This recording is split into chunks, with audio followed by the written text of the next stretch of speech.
por tentar efetivar a proposta nacional estatista denunciada pela Carta de Testamento, você vê que Vargas atinge diversos setores. Ele atinge os setores da Cruzada Democrática, sabedores que eram os militares que eram associados ao UDN.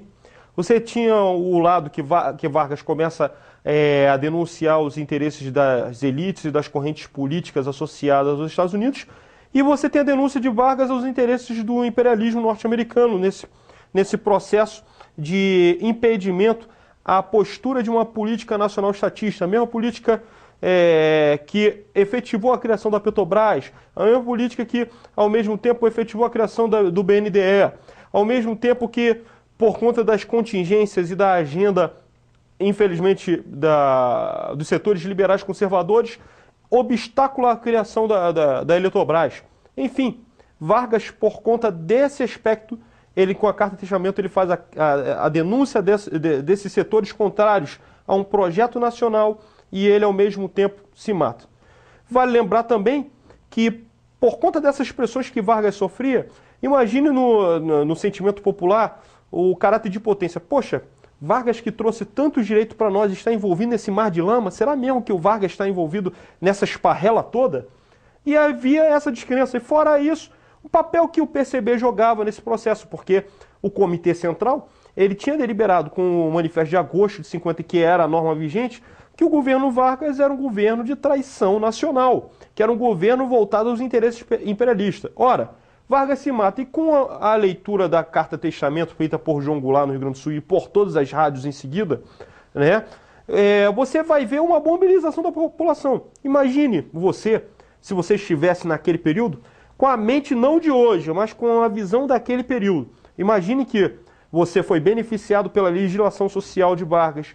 Imagine que você teve o direito do acesso ao voto, o direito a uma educação minimamente pública, gratuita e de qualidade, e você vê essa pressão toda da mídia, a pressão do Jornal Globo, da Tribuna da Imprensa, dos setores dos jornais oposicionistas, da Folha de São Paulo daquele momento, dos setores políticos que usavam-se da tribuna para poder denunciar o governo Vargas e fazer-se uma leitura à direita, e a população, inclusive você fazendo parte dessa população, você está sendo bombardeado com essa informação. No mínimo você vai ficar passivo, no mínimo você vai ficar, pô, que Vargas que eu posso confiar?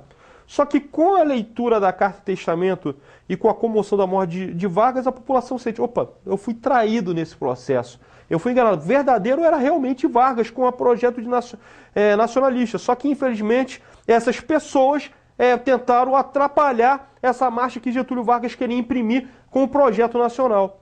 E aí, meus amigos, vocês vão ver na leitura, inclusive é uma leitura que eu recomendo, que é um livro interessante que é organizado por uma historiadora chamada Ângela de Castro Gomes, que é uma historiadora da UF, que é chamado Vargas e a Crise dos Anos 50. Inclusive, dentro de vários artigos, tem um artigo de um historiador que é realmente trabalhista, que é o doutor em História na UF, chamado Jorge Ferreira, que se chama O Carnaval da Tristeza, e ele dá a narrativa, nesse artigo, de como que as forças populares interpretaram a Carta Testamento.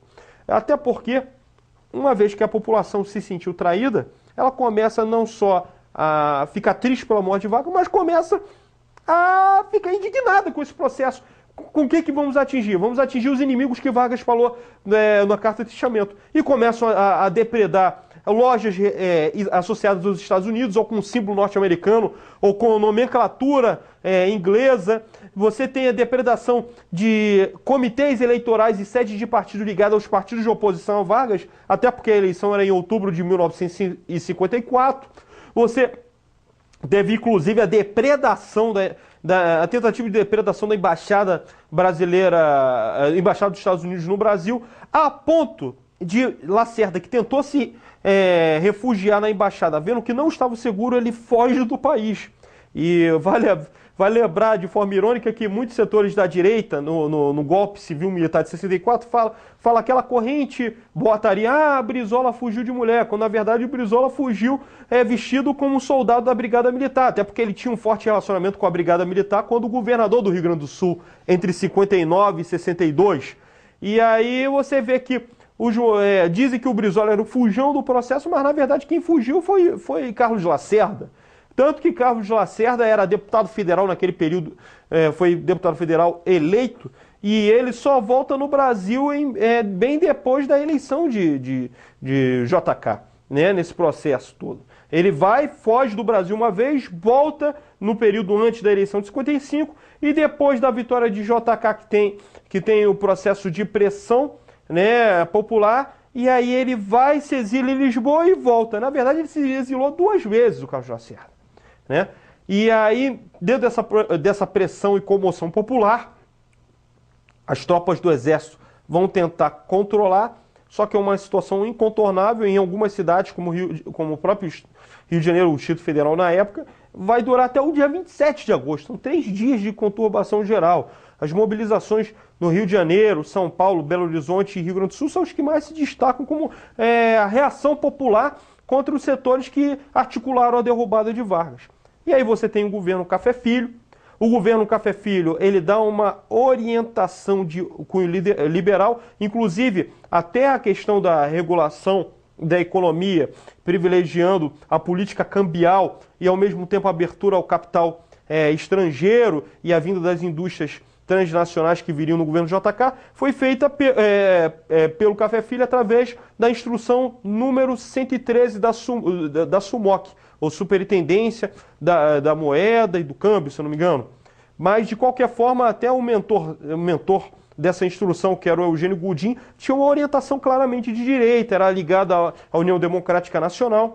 Enfim, por conta disso, dessa orientação liberal, você tinha uma mobilização dos movimentos populares que eram contrárias a esse processo. Vale lembrar também que, ao mesmo tempo que Vargas foi morto, os jornais que eram de oposição a Vargas foram depredados. Uma delas foi a própria imprensa popular, se não me engano, do PCB. Eu vou até usar uma vaga lembrança de um grande companheiro do PDT chamado Manuel Valim, que na verdade era adolescente naquele período. Mais tarde ele faria parte da União da Juventude Comunista, um órgão de juventude do Partido Comunista.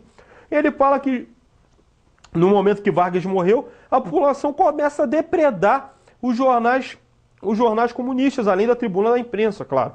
E aí o PCB, vendo que a sua linha política estava imprimida de forma errada através da carta de testamento de Vargas, conclama a partir de um documento uma união dos trabalhistas com os comunistas, que geraria consequências mais tarde com que falaremos com a declaração de março de 58, que o PCB aposta numa agenda nacional reformista. E a partir desse processo, a gente vai criar todas as condições para a eleição de JK. Entender como é que há esse processo conturbado político, em que JK é eleita presidente com o Jango de vice, e o PTB se comporta nesse processo.